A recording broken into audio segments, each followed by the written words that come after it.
To he good morning की class थी। Virtual function जो हम देख रहे थे उसी को हम कंटिन्यू करेंगे। तो लुक एट दिस, हम क्या देख रहे थे? Virtual function.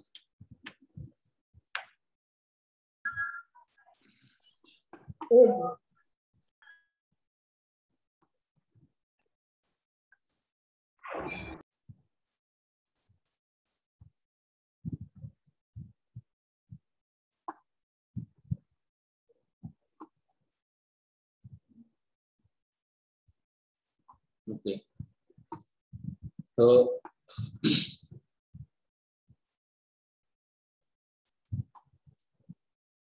Look at this, programme जिसमें कि हम ओवरराइडिंग फंक्शन का यूज कर रहे हैं। ओवरराइडिंग, और ओवरराइडिंग अगर हम यूज करते हैं तो हम कहलाते हैं कि हमारा रन टाइम पॉलीमॉर्फिज्म हमने एप्लीकेबल किया है। फंक्शन ओवरराइडिंग मतलब यहाँ पर देखिए कि वॉइड डिस्प्ले और ये वॉइड डिस्प्ले, ठीक है। पहली क्लास ए है जिसमें x की वैल्यू 5 है और मैं अब डिस्प्ले में वैल्यू ऑफ x प्रिंट करवाना चाह रहा हूँ। और क्लास b है जो कि पब्लिकली a से इनहेरिट हो रही है और यहाँ पर मैं y की वैल्यू डिस्प्ले करवा रहा हूँ। जब मैं मेन प्रोग्राम में जाता हूँ, मेन प्रोग्राम में, ठीक है, तो यहाँ पर देखिए मैंने एक क्लास a का पॉइंटर बनाया है, क्लास B का मैंने ऑब्जेक्ट बनाया है। क्लास A का पॉइंटर, B का ऑब्जेक्ट बनाया है। ये क्यों बनाया है ये यहाँ पर आप देखिए। इन दिस एग्जाम्पल,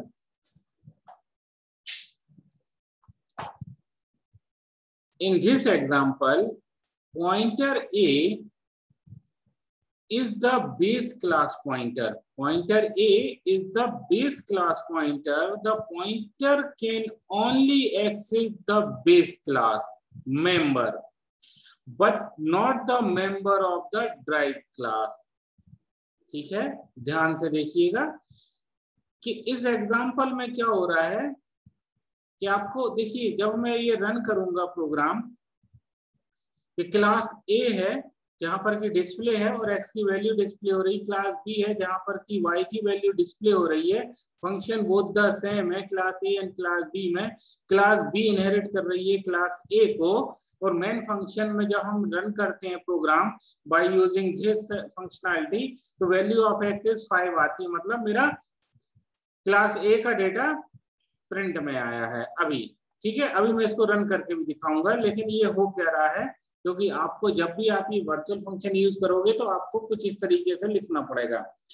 तो A is the base class pointer. The pointer can only access the base class member but not the member of the derived class. Although C++ permit the base pointer to permit to any object derived from the base class. मतलब कि हमारा जो C है, C++, वो permit कर देता है base class के पॉइंटर को, ठीक है, बेस क्लास के पॉइंटर को, कि वो एनी ऑब्जेक्ट, कोई सा भी ऑब्जेक्ट है जो ड्राइव क्लास है उसको पॉइंट आउट कर सके, उसको पॉइंट आउट कर सके। It cannot directly access the member of the derived class. जो बेस क्लास का पॉइंटर है वो ड्राइव क्लास के मेंबर को डायरेक्टली एक्सेस नहीं कर सकते। जैसे कि हम बोलते हैं कि जब हमने क्लास B है तो क्लास B का ऑब्जेक्ट क्लास A के मेंबर को डायरेक्टली एक्सेस कर ले रहा है। क्यों? क्योंकि ये इनहेरिट हो गया है B में। ठीक है, तो अब यहाँ पर बात आ रही है कि ए क्लास का जो हमने क्रिएट करेंगे ऑब्जेक्ट, क्या वो बी क्लास के मेंबर को?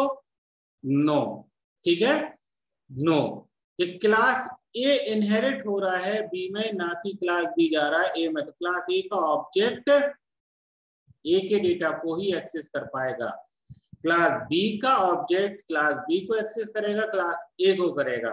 तो अब अगर क्लास बी के डेटा को क्लास ए करना चाहता है पॉइंट आउट, तो आपको एक पॉइंटर बनाना पड़ेगा, वो कि ये है कि permit base pointer two point any object drive from the base class. Base class से अगर मेरे को पॉइंट करवाना है ड्राइव क्लास के ऑब्जेक्ट को, तो मेरे को बेस क्लास का पॉइंटर बनाना पड़ेगा। That is the reason to access the virtual function.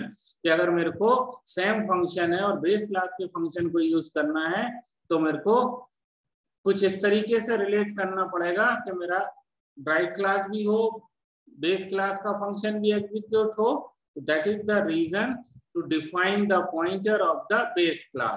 कि हम बेस क्लास का पॉइंटर बनाते हैं इसलिए कि हम पॉइंट आउट कर सके object of the base class. That is the reason. Now look at this. When we run the program, similarly related with this,